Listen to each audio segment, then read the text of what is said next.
What's going on, everybody? My name is LB the Realist. This is Surrealistic Studios, where the real is surreal.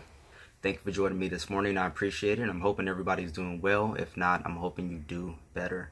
So I just wanted to give you guys a quick update on the YouTube shooting at the YouTube headquarters in San Bruno, California that occurred yesterday, April 3rd of 2018. So initially, I reported that there were 3 victims total, one of the victims being someone who injured her ankle.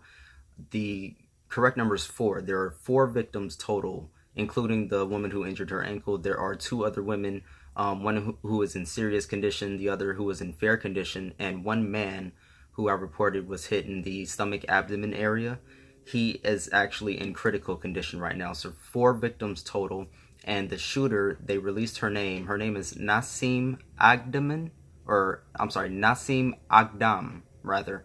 And she was a YouTuber, actually, a political activist, or rather a vegan and animal rights activist. And she made bizarre dancing videos on YouTube as well. So she had a few YouTube accounts, an Instagram page dedicated to veganism, and she was very angry. She was very angry with the way YouTube has been going in regards to censorship and demonetization of certain YouTubers. She was actually affected, I guess, pretty hard by this. So she took it upon herself to drive up from San Diego, California, where she resides. So my hometown here in San Diego.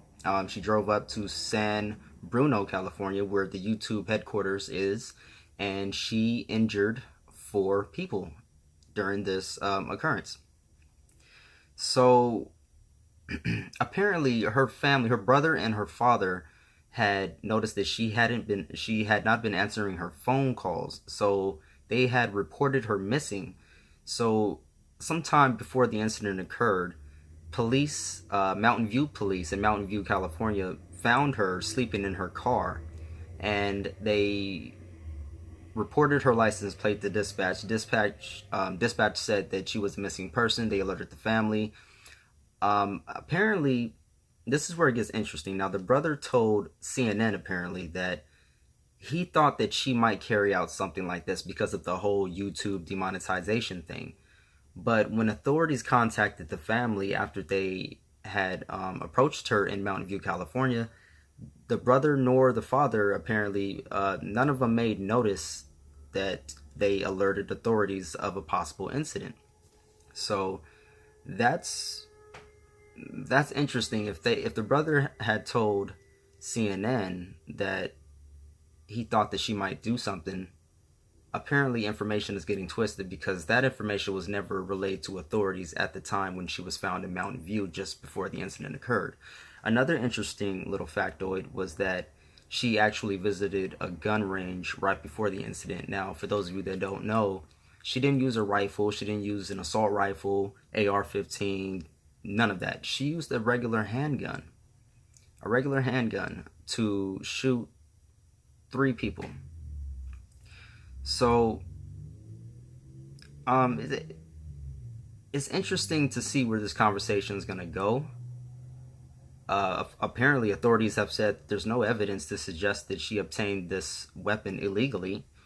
So there's no instance of her obtaining a firearm illegally. She's, like many people are stating, she doesn't fit the mainstream narrative of angry white male shooter, which, yeah, they're right. By all accounts, she's probably a leftist or a socialist. She was a vegan, animal rights activist, and she liked to make YouTube videos, bizarre YouTube videos of her dancing and,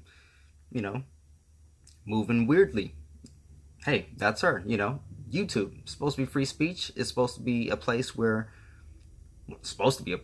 anybody can go and make any kind of videos and content they want to. But apparently, that's under attack nowadays, and she took that very hard. So my heart and condolences obviously go out to the victims of, and the friends and the family members of the victims and everybody who was affected by this incident. It's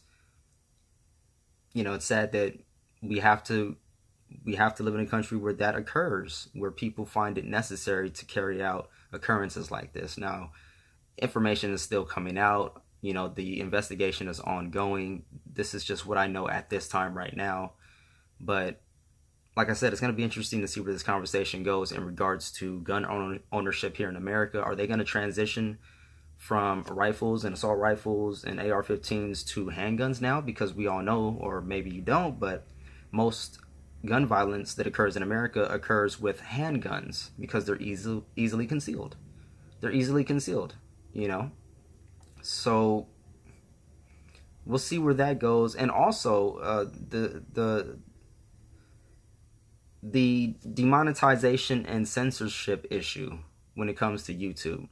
You know, a lot of us have been affected. A lot of our videos have been demonetized. For those of us that still monetize our videos, I don't, but some of us that do have been, you know, harshly affected. There's been people that have been, you know, banned. There's been people that have had their videos hidden. There's instances in where, you know, it's hard to find new content and new creators because YouTube blocks it or hides those creators from you. So it's tough right now. It's tough right now for YouTube creators and for truth and justice itself. You know, they're really cracking down, and it's really affecting people to the point where obviously she felt it necessary to drive up from San Diego, California to San Bruno, California to the YouTube headquarters and shoot and injure 4 people. So wow, this is crazy. Some people are saying, like I said, some people are saying it doesn't fit the mainstream narrative. I tend to agree. Others are already criticizing the NRA, the National Rifle Association, for their part in, you know, I guess, gun advocacy. I don't really see a huge problem with the NRA. I see a huge problem with human accountability, you know, and I made videos in the past speculating on, you know, maybe there's something in the air, something in the food that's going around. You know, honestly, I don't know. All I know is if you ban all guns, or if you ban a certain type of gun, or just banning anything, period, it doesn't address the real issue. It doesn't address the core of the problem. You're just dressing it up. So we have to really get to the meat, you know, of this issue and find out what it is that makes these occurrences so frequent, because it didn't used to be like this, you know, or if it did, we just didn't know about it. So let me know what you guys think in the comment section below. Like this video if you like, share it if you feel as though it's shareable, and subscribe to me if you haven't before so we can keep in touch, okay? Remember to love from your hearts. Peace. And so, my brothers and sisters, spread that enlightenment, keep fighting, and I'll see you guys on the next one, all right? Follow me on all social media, Twitter, Instagram, BITCHUTE, and I'm going to try to upload some content on Pinterest, or not Pinterest, I'm sorry, Steam It. I'm still trying to figure that one out. So, all right, I hope you guys are well. Until next time, I'm out.